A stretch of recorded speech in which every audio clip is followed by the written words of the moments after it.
Hello and welcome to my compulsory question for how have you integrated technologies into my production. First let's start with the hardware. So the hardware we've used throughout this production was chosen as it played a key role in the overall creation and curation of our most advanced production work to date. We filmed our production using Sony HD DV cameras, as you can see here, as we felt that this would give us the most amount of movement with the highest amount of quality. In keeping the cameras compact, we were able to get more dynamic movement out of them, as we feel this makes our production look more professional and like it would be if we were producing a real music video. However, in low lighting such as Little Nansbar and Deptford, which you can see here, we had to turn off autofocus as it was focusing on the wrong things, so using manual focus was difficult, but we managed to get the best shot we wanted, which highlights our advanced skills as this was not changed in our foundation production. Not only this, but to tackle the issue of lighting, we used secondary lights from our phones in order to show the artist. In using a tripod, we were able to get both stationary and focused shots, but use it as an extension of ourselves and create dynamic swooping shots as shown by our first scene with our lead artist. Creating quality photographs to be used in our promotional materials such as our digipack or tour poster, as you can see here, we needed to use a DSLR camera. And through the use of both Nikon and Canon cameras, we were able to get a variety of shots as they use different lenses. We also held professional studio camera shoots which used DSLR cameras, and also with the use of key lighting and lighting gels, we were able to give more colour and vibrancy to our photos. These were then used in our digipack and website, as you can see here, and through the use of these colours it gave our production a more vibrant feel. When it came to edit and creating our final production, we used Max to house all of our footage and do our editing, as the high resolution gave us control and precision over what we were editing.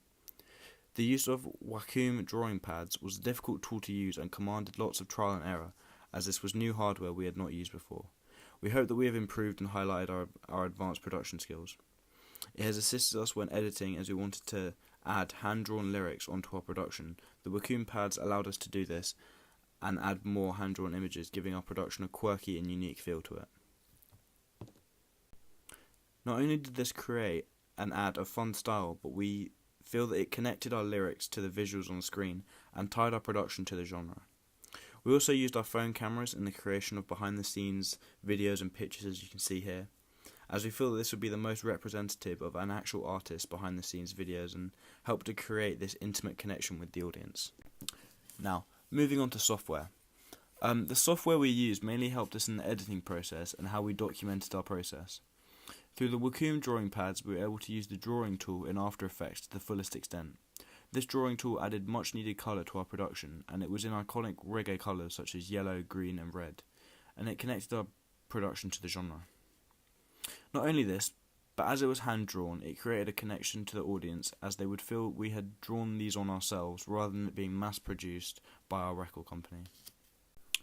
All editing of the actual music video was handled on Premiere Pro, where we not only cut to the beat and created a smooth and even unusual editing scene, such as cross dissolves and transitional effects, but we are also able to individually colorize each part of our music video by altering the brightness, exposure, contrast and vibrance.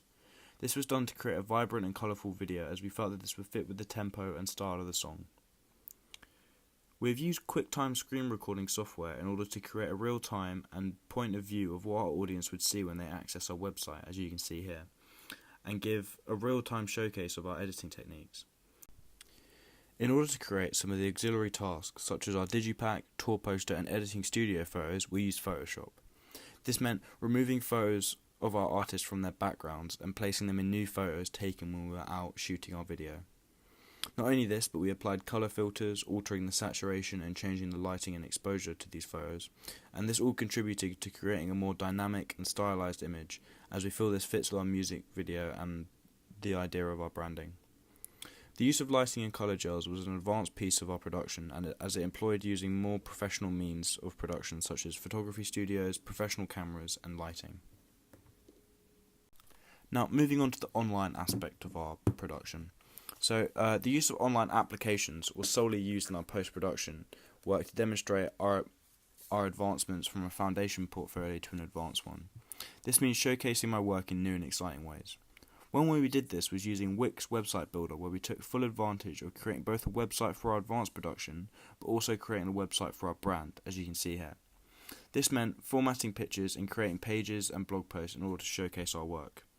As we were working on a budget and with limited calligraphy skills, we needed to use websites such as defont.com in order to give our typography the creativity we wanted. When it came to demonstrating our work in new and creative ways, we used web applications such as Prezi, which gave us a dynamic and creative way to highlight our research. Similarly, the application eMaze gave us another dynamic way to express our research and thoughts on our production.